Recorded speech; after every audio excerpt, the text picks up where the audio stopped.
capítulo 22 do Evangelho segundo o Espiritismo: não separeis o que Deus juntou. Indissolubilidade do casamento.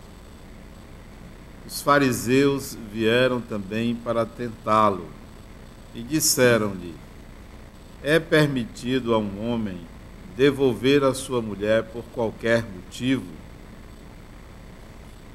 Ele respondeu-lhes: não lestes que aquele que criou o homem os criou macho e fêmea desde o começo e disse: por esta razão o homem deixará seu pai e sua mãe e juntar-se-á à sua mulher, e eles serão uma só carne? Assim eles não mais serão dois, mas uma só carne. Que o homem não separe o que Deus juntou. Mas então por que, disseram-lhe eles, Moisés ordenou que se desse à sua mulher uma carta de separação e a devolvesse? Ele respondeu-lhes: é por causa da dureza do vosso coração que Moisés vos permitiu que devolvesseis às vossas mulheres. Mas não era assim no início. Eu também vos declaro que todo aquele que devolve a sua mulher, se não for em caso de adultério e desposa uma outra, comete adultério. E que aquele que desposa aquela que foi devolvida, também comete adultério. Mateus 19, 3 a 9. Comentários de Allan Kardec. Só o que vem de Deus é imutável. Tudo que é obra dos homens está sujeito a mudança. As leis da natureza são as mesmas em todos os tempos e em todos os países. As leis humanas mudam conforme os tempos, os lugares e o progresso da inteligência. No casamento, o que é de ordem divina é a união dos sexos para a renovação dos seres que morrem. Mas as condições que regem esta união são de tal forma humanas que não há no mundo inteiro, nem mesmo na cristandade, dois países onde elas sejam absolutamente as mesmas, e não há nenhum onde elas não tenham mudado com o tempo. Disso resulta que, aos olhos da lei civil, o que é legítimo em uma região e em uma época é adultério em uma outra região e em um outro tempo. E isso porque a lei civil tem por objetivo regular os interesses das famílias. E esses interesses variam conforme os costumes e as necessidades locais. É assim, por exemplo, que em certos países o casamento religioso é o único legítimo. Em outros, também é necessário o casamento civil. E em outros, por fim, o casamento civil basta. Mas, na união dos sexos, ao lado da lei divina material, comum a todos os seres vivos, existe uma outra lei divina, imutável como todas as leis de Deus, exclusivamente moral, que é a lei do amor. Deus quis que os seres se unissem, não apenas pelos laços da carne, mas pelos da alma, para que a afeição mútua dos esposos se estendesse aos seus filhos e que fossem dois, em vez de um só, a amá-los, cuidá-los e fazê-los progredir. Nas condições comuns do casamento, esta lei do amor é levada em conta? De maneira nenhuma. O que se considera não é a afeição de dois seres atraídos por um sentimento mútuo, pois o mais habitual é esta afeição romper-se. O que se procura não é a satisfação do coração, mas a do orgulho, da vaidade, da cupidez, em uma palavra, a satisfação de todos os interesses materiais. Quando tudo é favorável a esses interesses, diz-se que o casamento é conveniente. E quando as bolsas estão bem combinadas, disse que os esposos também o estão e devem ser muito felizes. Mas nem a lei civil, nem os compromissos que se estabelecem sob a sua jurisdição podem suprir a lei do amor, se esta não preside a união. Disto resulta que, muitas vezes, o que se uniu à força, por si mesmo se separa, que o juramento que se pronuncia ao pé do altar se transforma em perjúrio quando é dito como uma fórmula banal. Por isso, as uniões infelizes que acabam por tornar-se criminosas. Dupla infelicidade que se evitaria se nas condições do casamento não se abstraísse da única que o sanciona aos olhos de Deus, a lei do amor. Quando Deus disse sereis uma única carne, quando Jesus disse não separeis o que Deus uniu, deve-se entender a união segundo a lei imutável de Deus e não segundo a lei mutável dos homens. Aí estão os comentários de Allan Kardec. Esse é um capítulo bastante curto, talvez o mais curto do Evangelho, onde ele também vai discorrer sobre o divórcio, considerando que o divórcio é um estatuto civil que vem regularizar separações que de fato já estavam acontecendo.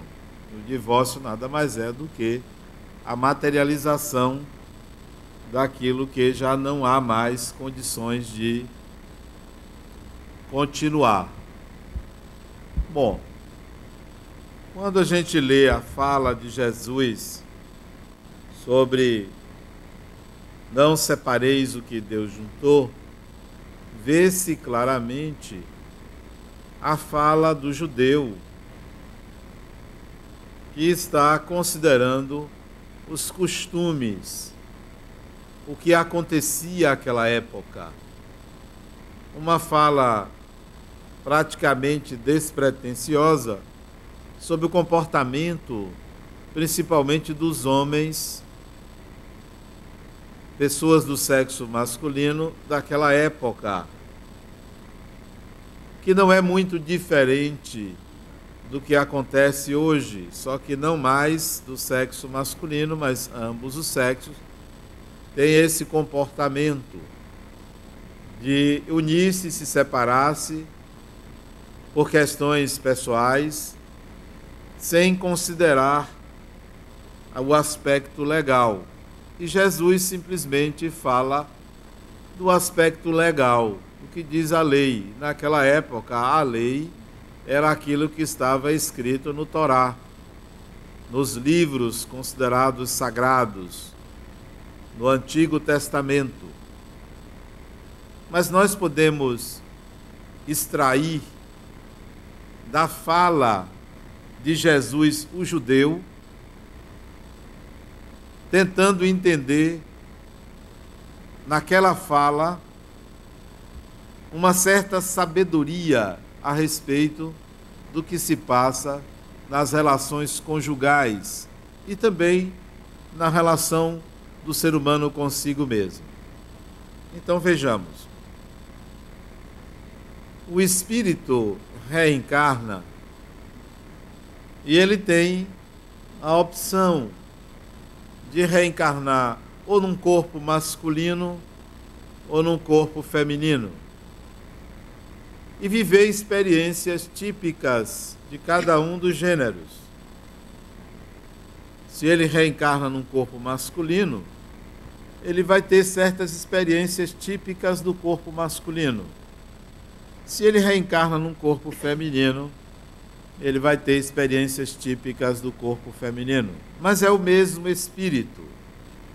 Ser mulher ou ser homem são experiências que o espírito experimenta em várias encarnações. Não há um caráter absoluto. O espírito não é masculino nem é feminino. Ele vive uma experiência num corpo masculino e num corpo feminino. Mas ele também condiciona a sua mente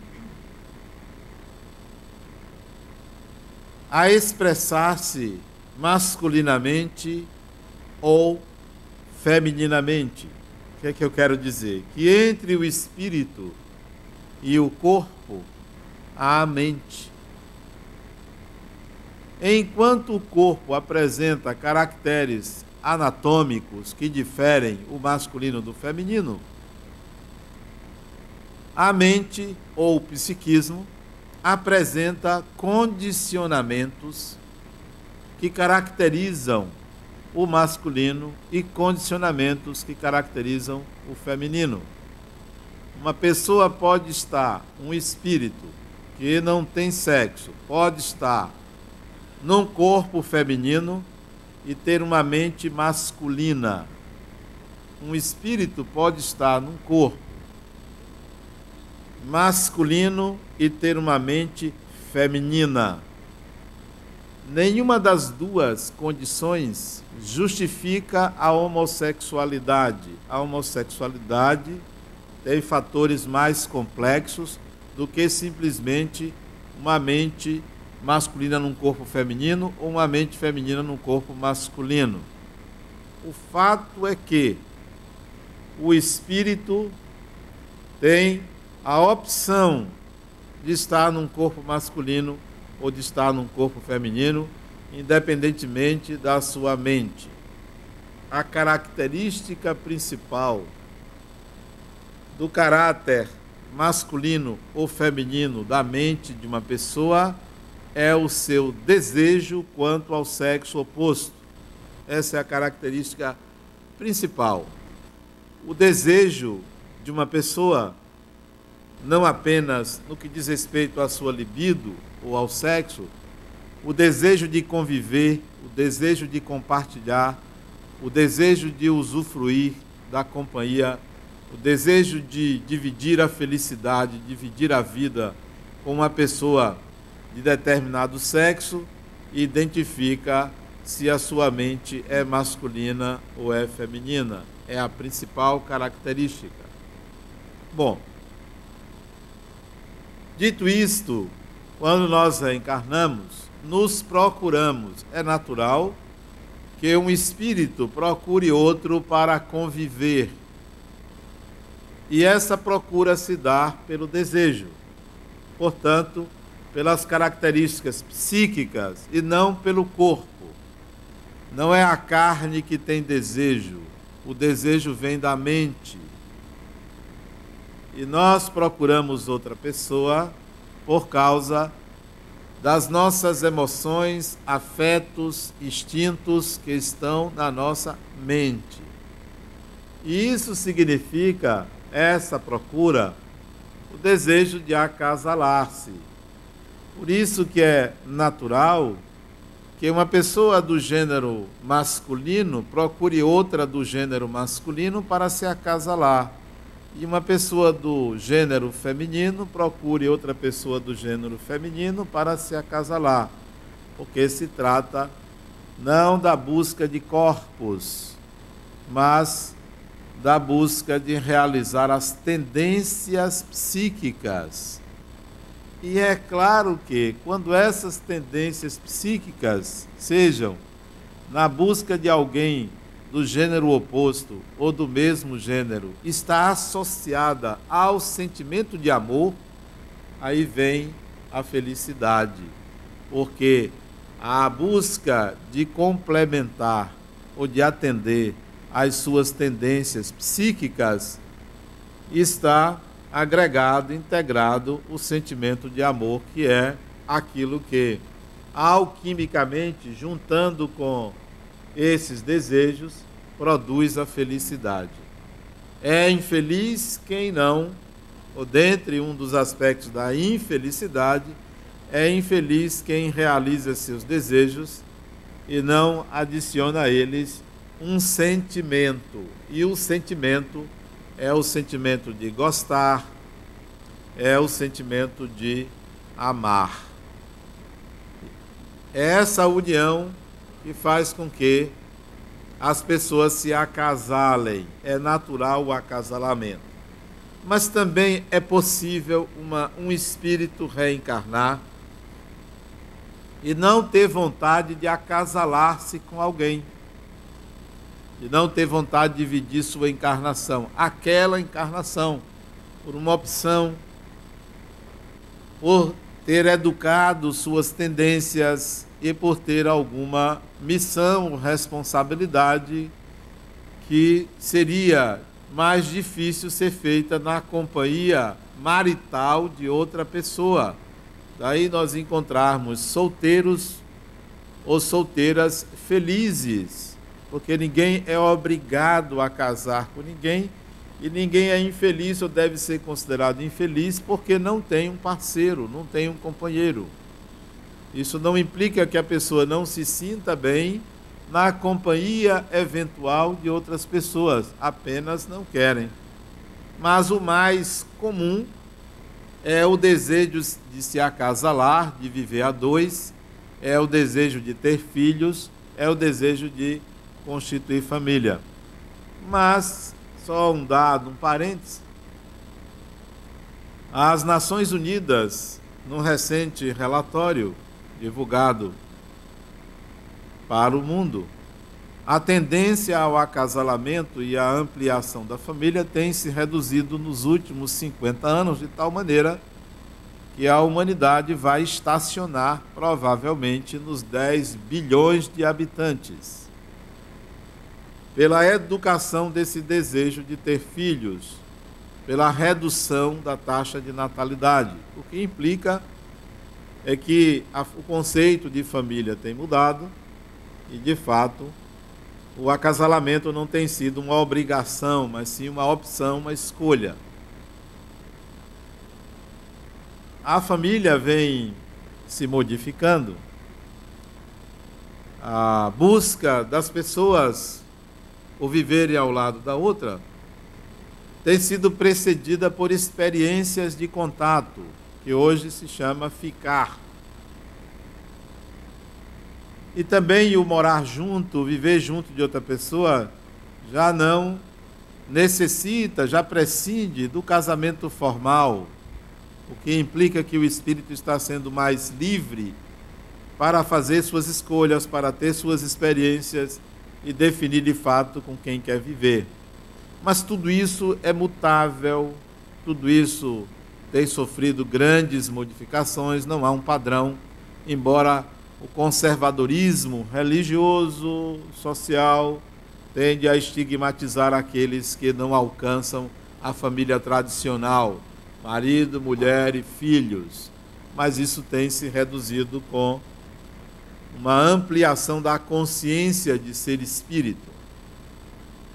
Mas considero que a vida a dois, àqueles que assim optam, se constitui numa experiência muito mais rica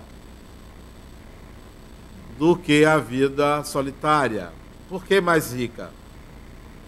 Por causa do confronto, por causa da projeção, por causa de um processo educativo na relação com o outro. Então a vida a dois é muito mais complexa, exige mais do espírito, exige renúncia, exige adequação, adaptação, mas produz sensações e experiências muito mais complexas e agradáveis do que a vida solitária. Mas há espíritos que vivem a dois, onde um está encarnado e o outro desencarnado. Isso é o consolo para muitas pessoas que não conseguem um marido, ou não conseguem uma mulher, e uma companheira, e aí dizem, não, o meu está do outro lado da vida. É um consolo. Não deixa de ser uma forma compensatória de pensar. Mas não se preocupem com isso, porque não há um espírito para outro espírito. Não há uma pessoa destinada a você. Não há a mulher da sua vida, nem o homem da sua vida. Não há. Lamento dizer isso. Sei que vocês vão discordar, mas quando ela diz, você é o homem da minha vida, mentirosa, não é não? Quando ele diz assim, você é o amor da minha vida, sem que ela ouça, ele diz, por enquanto. Né? Não. Nós somos singularidades divinas, não fomos gerados em cangas, não fomos gerados em duplas. O fato é que, feita a escolha de viver com uma pessoa, seja ela considerada o amor da sua vida, o homem ou a mulher da sua vida, faça o máximo para ser feliz com aquela pessoa. O máximo. Dê o melhor de você para ser feliz com aquela pessoa. Mesmo que, e de fato ocorre, a reencarnação altera os papéis. Dê o máximo de você quando você escolheu alguém para partilhar a sua vida. Faça o melhor. Por quê?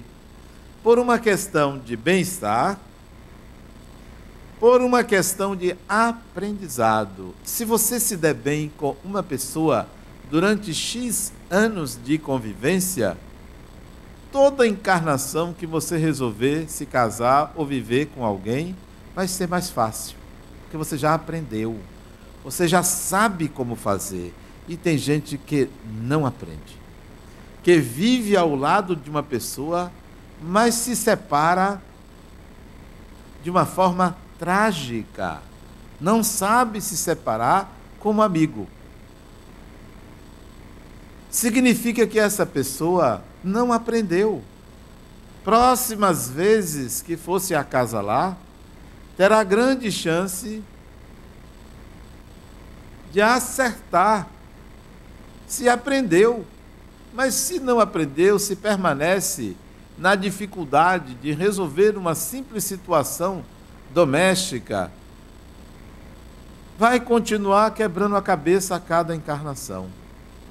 Ainda bem que está escrito ou se diz até que a morte os separe. Imagine se fosse para sempre. Ia ser uma tragédia. Já não se dava bem encarnado. Imagine desencarnado. Então, é até que a morte os separe.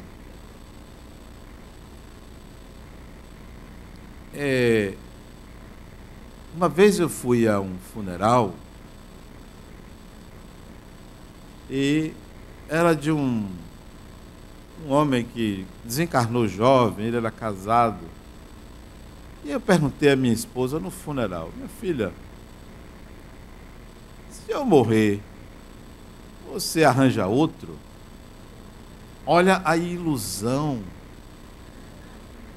do homem, na expectativa que ela dissesse, você é o meu eterno amor, né? Ela não respondeu que sim nem que não, como toda mulher faz, né? E se quem vai educar nossos filhos, né? Eles vão viver sem pai? E ali eu já vi a resposta, né? Já vi a resposta, né? A fila anda, você pensa que você tem um lugar, não tem não, não tem, não adianta. Ela pode jurar amor eterno a você, mas na hora do vamos ver, ela vê de fato, não tem outra. Aí passou, eu guardei aquilo, disse, gente, eu não sou nada, né?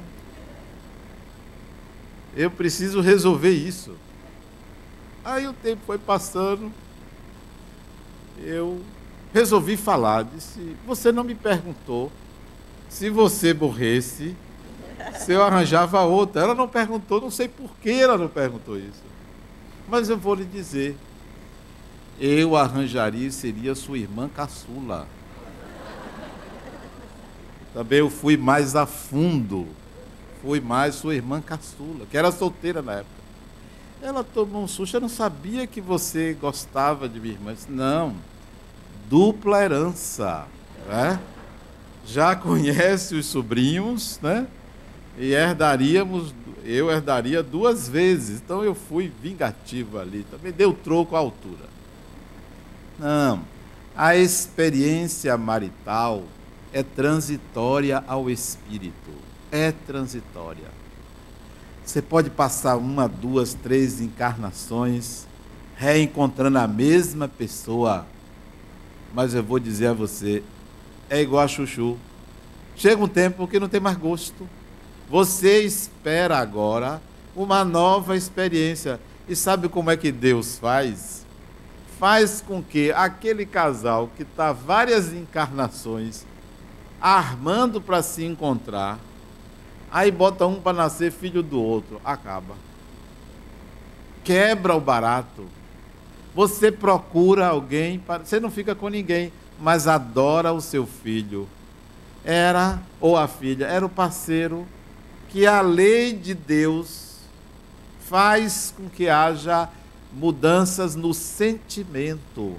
Porque o sentimento marital, ou o sentimento de acasalamento, ele é um tipo de amor. É um tipo. E é um tipo de amor que tem muitas compensações. Mas o espírito tem que experimentar o espectro de sentimentos que se chama amor. É um espectro muito grande.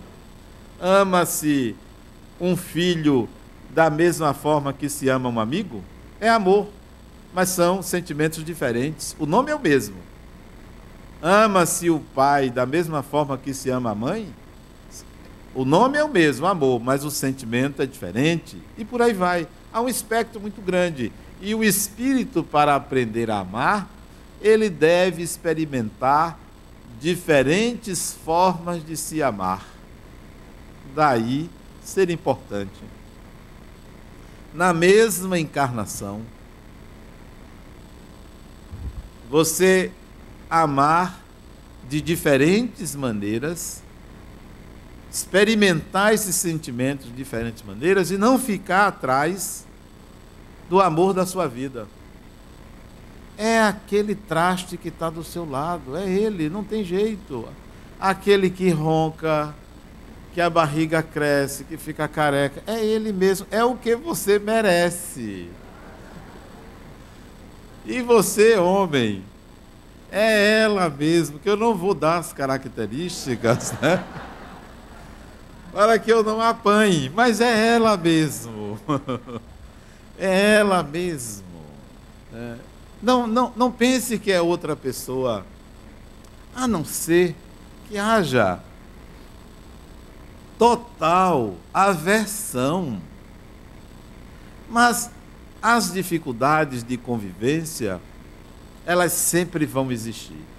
E entre homem e mulher, sempre haverá uma disputa de poder. Sempre. Por mais que se amem, por mais que tenham harmonia na convivência, veladamente ou não, há uma disputa de poder. Veladamente ou não.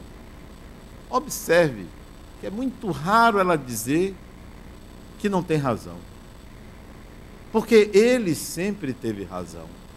Então ela procura uma forma de se postular, de se colocar, onde a inferioridade não apareça. E aí haverá disputa. E vice-versa. Ele não quer dar o braço a torcer que ela manda nele. Coitado dos homens. O poder do masculino é externo. O poder do feminino é sutil. A sociedade é machista por causa do poder do feminino. Por isso que a sociedade é machista. Por isso que o homem quer mandar, para compensar o quanto ele é obediente a uma mulher. O quanto ele acaba fazendo o que ela ou elas querem. Eu tenho 3 filhos, sendo 2 mulheres. É terrível, eu não consigo mandar nelas, nunca consegui. Elas mandam em mim de uma forma que eu, quando vejo, já fiz, já aconteceu. É um poder sutil, sutil, impressionante, e acho até bonito essa forma de poder. É uma forma interessantíssima de conduzir as coisas.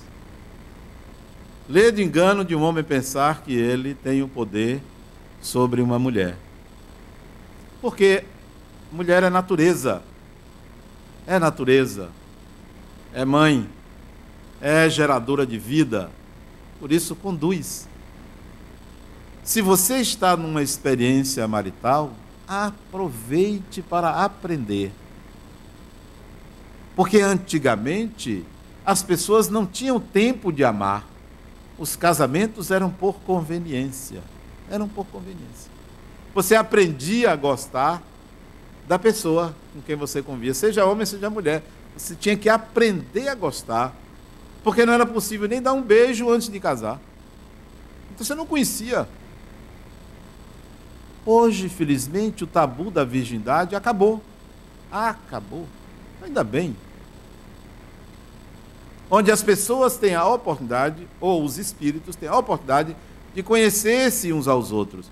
É claro que nesse meio aí há excessos, mas isso é por conta da repressão. Tudo que se reprime, explode. Tudo que se limita, se extravasa. Até se encontrar um equilíbrio. Então a gente pode extrair da fala de Jesus: não separeis o que Deus juntou, a necessidade que tem todo o psiquismo masculino buscar o feminino, todo o psiquismo feminino buscar o masculino, para se complementarem. Toda pessoa que tem um condicionamento ou uma polaridade num campo deve buscar o oposto. Só cresce se há diferença. Duas pessoas iguais não crescem. Marido e mulher, tudo igualzinho, limitou-se. É bom que haja uma certa diferença para haver crescimento. E observem que na primeira metade da vida, considerando que a vida hoje alcança os 90 anos,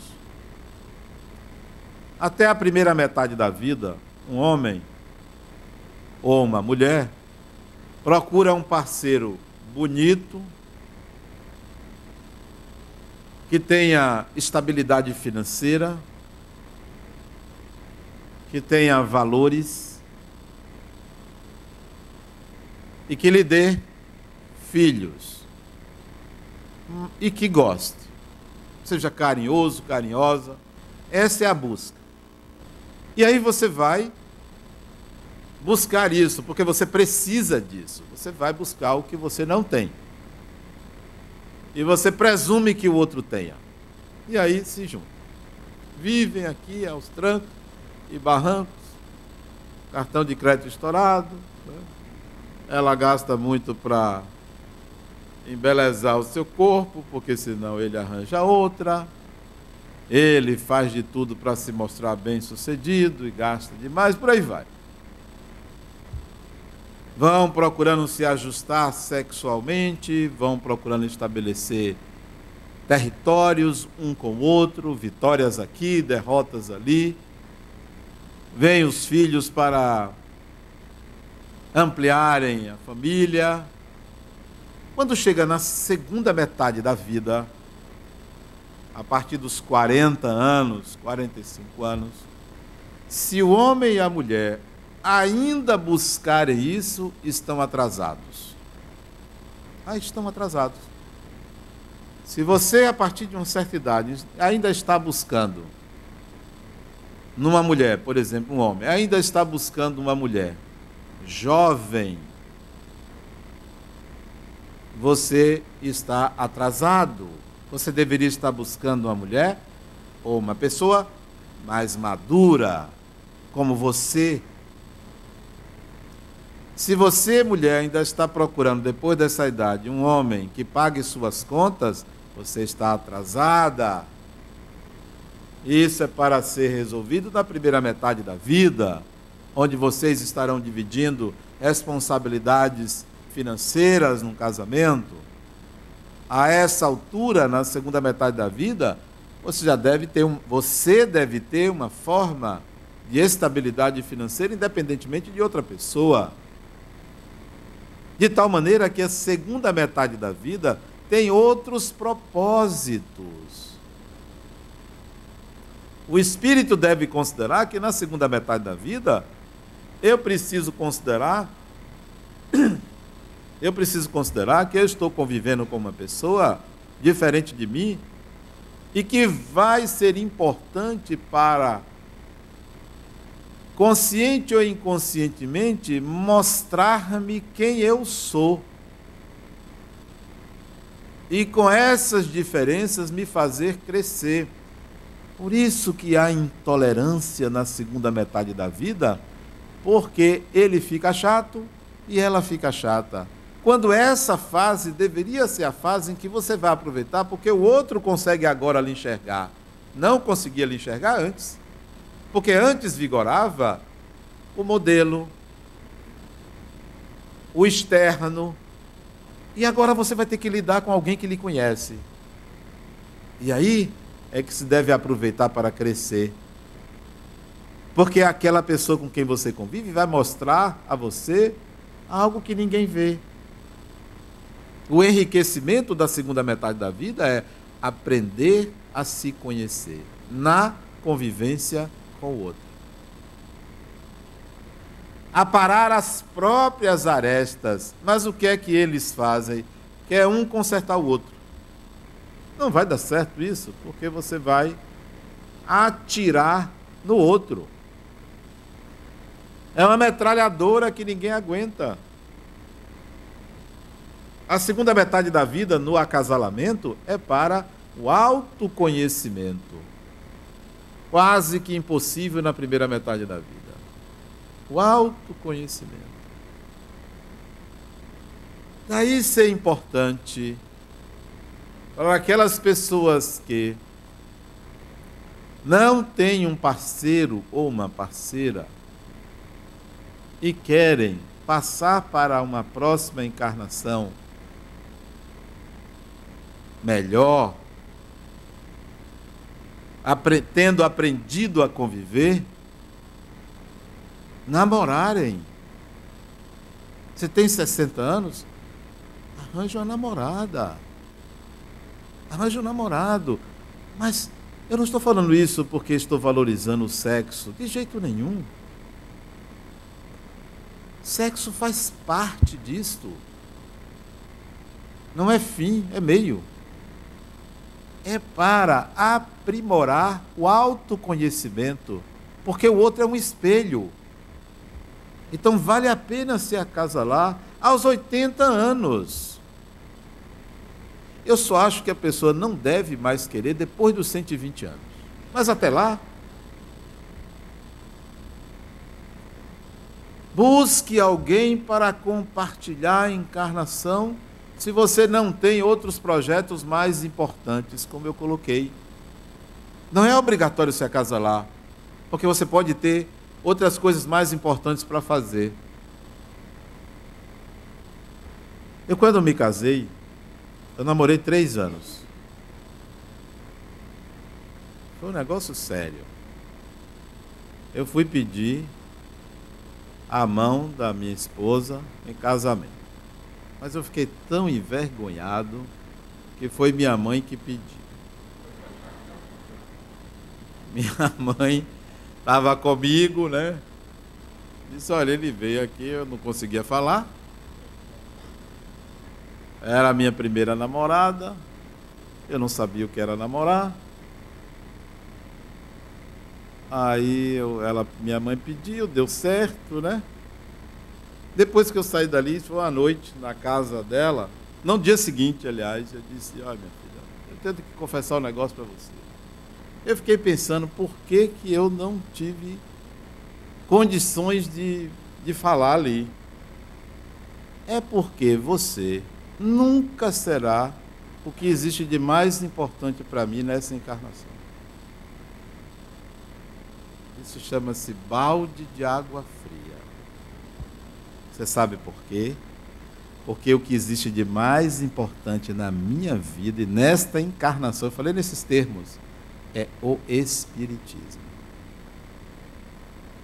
É o Espiritismo. Para tirar o encanto. Porque quem vem para uma encarnação com propósitos, determina-se naqueles propósitos. E às vezes eu pergunto a ela, são 32 anos de casado, minha filha, valeu a pena ficar em segundo lugar? Valeu a pena? Vale a pena. Por isso que tem fila para a próxima encarnação, né?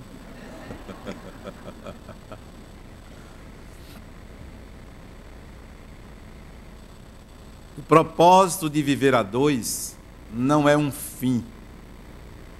O propósito de viver a dois não é um fim, é um meio. Você pode estar com uma pessoa hoje e na próxima encarnação estar com outra, nada demais.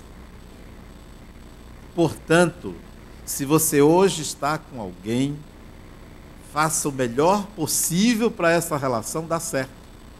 Melhor possível. Mas eu digo isso não é para baixar a cabeça e deixar que o outro domine. O melhor possível é ter coragem de lidar com o outro com dignidade pessoal, com respeito a si mesmo. Nunca contra o outro, mas sim com o outro. Chamar o outro à possibilidade de uma convivência harmônica. Chamar o outro à possibilidade de serem felizes. Ceder quando deve ceder e impor-se quando é necessário o respeito a si mesmo. Mas é possível conviver com uma pessoa e ser feliz. É possível. É possível mostrar ao outro quem o outro é, sem que se torne uma pessoa chata, sem que se torne uma pessoa agressiva à personalidade do outro. O ser humano tem limites.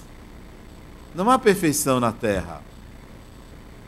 Então, se você quer chamar a atenção do comportamento de uma pessoa, aprenda a fazer isso, porque é uma arte criticar uma pessoa.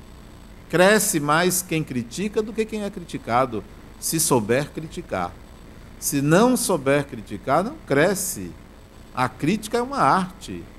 Não é não criticar, é aprender a fazer isso de uma forma amorosa, que o outro veja que o objetivo é a harmonia. O objetivo não é a inferiorização do outro. Eu vejo, às vezes, aqui, jovens mulheres, geralmente são mulheres, desiludidas com os seus companheiros, porque ou já não os ama, ou já não são mais amadas. Estabeleça um prazo para si. Tente. Não conseguindo, separe-se. A separação não é uma tragédia. A separação não deve ser entendida como um fracasso, porque a vida é a dois. É a dois. Não é uma pessoa só.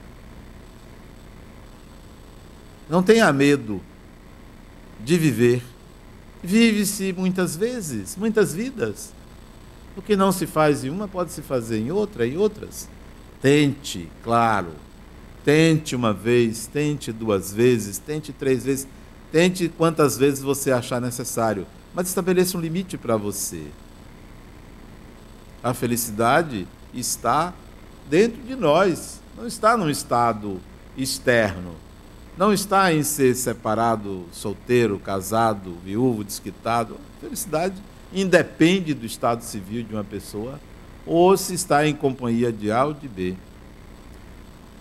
Se você gosta de alguém que não gosta de você, é porque você não gosta de você. Ah, eu sou apaixonado por fulana, e fulana nem me nota. É preciso que você reconheça a sua dificuldade de enxergar-se. Há muito tempo atrás eu disse à minha mulher que ia me casar de novo, mas que continuaria casado com ela. Eu ia partir para um segundo casamento. E brincando, porque eu resolvi me casar comigo mesmo, estando casado. Isso eu tinha 36 anos. Tinha 10 anos de casado, eu resolvi casar comigo mesmo. Olha, meu filho, vou me casar comigo mesmo, porque eu estou conseguindo me enxergar e ver que eu sou uma pessoa apaixonante, então eu me apaixonei por mim mesmo. Você tem que gostar de você, até dos seus defeitos, porque são partes de você. Não separeis o que Deus juntou, quer dizer, vá em busca do que lhe complementa para se sentir uma pessoa inteira. Inteira. E a gente só se sente inteira se a gente integra o que falta. E o que falta não está no outro. Vai surgir na convivência com o outro. Porque ninguém complementa ninguém.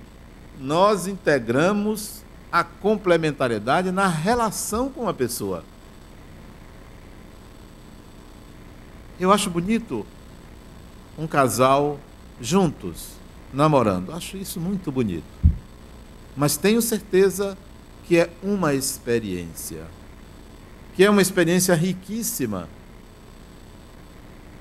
E que eu não gostaria de ter passado a encarnação sem ter amado uma pessoa. Tem gente que quer amar todo mundo. Não, comece amando uma pessoa. Uma, depois outra, depois outra. Amar no sentido de viver maritalmente. É muito importante se aprender a amar uma pessoa.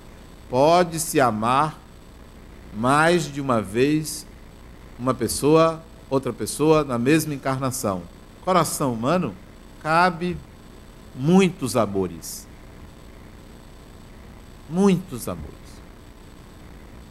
Nós não devemos limitar a visão de que há uma alma gêmea.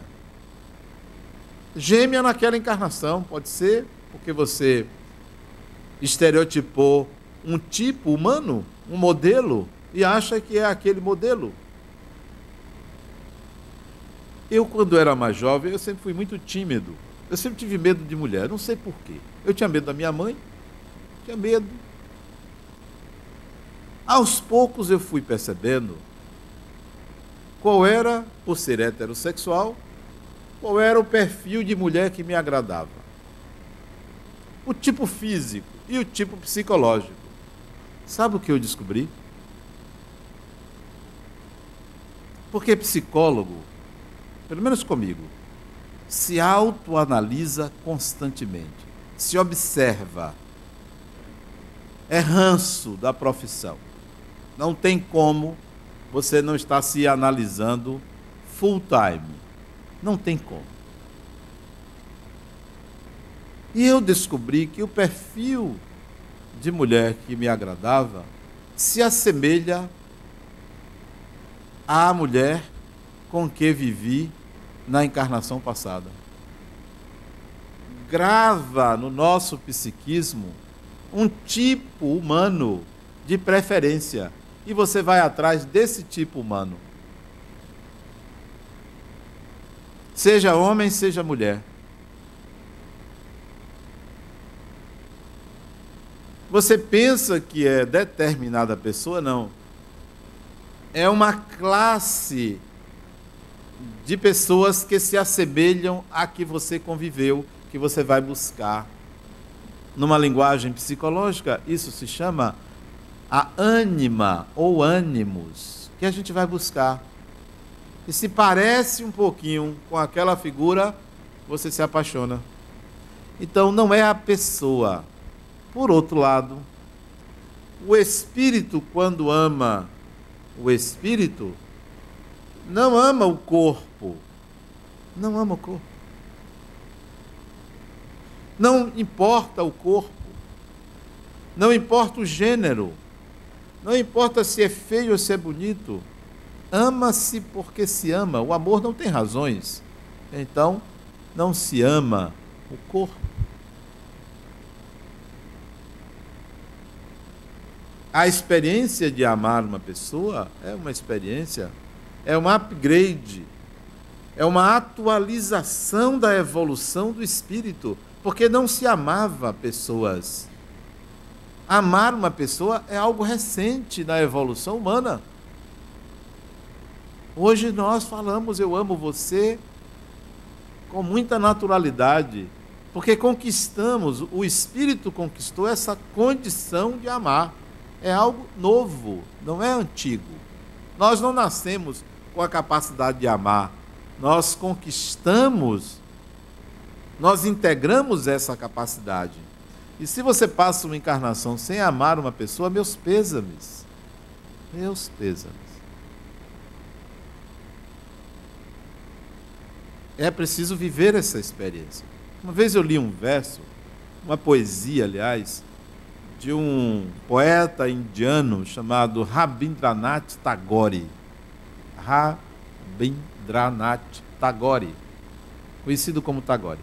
Ele tem um poema bonito, eu não sei declamar, nem me lembro exatamente o teor do que ele escreveu. É uma página psicografada de Tagore por Divaldo Franco. Um poema que ele fala das pessoas que não têm um amor, das pessoas que nunca amaram. Aliás, eu me lembro do nome do livro que está a poesia, chama Filigranas de Luz. Um livro fininho, interessante, desse poeta indiano desencarnado. E ele fala, se você não tem um amor, se você não experimentou nessa encarnação a amar alguém, se você anda à procura de uma pessoa para amar,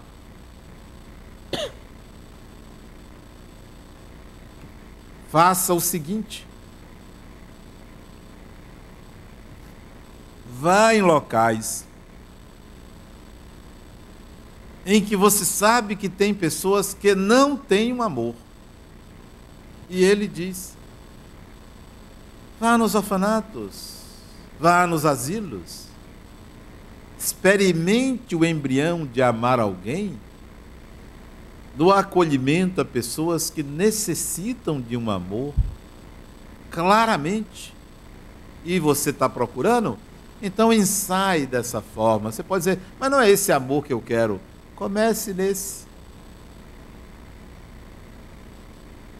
Não separeis o que Deus juntou, integre o que lhe falta psiquicamente. Complemente. Porque uma pessoa sozinha não existe. Não existe um espírito só. Um espírito só se legitima como espírito se tiver outro. Por isso que na Cabala o 1 é igual ao 2. O 1 é igual ao 2. Porque o 1 só existe se existir o outro. Então, nós só somos um porque há uma outra pessoa. Então, se você hoje convive com uma pessoa, seja parceiro, seja marido, seja mulher, seja filho, seja mãe, pai, companheiro, amigo, o que for, aprenda a conviver, porque isso lhe será útil para sempre. Certamente você não conviverá maritalmente com a mesma pessoa todas as encarnações.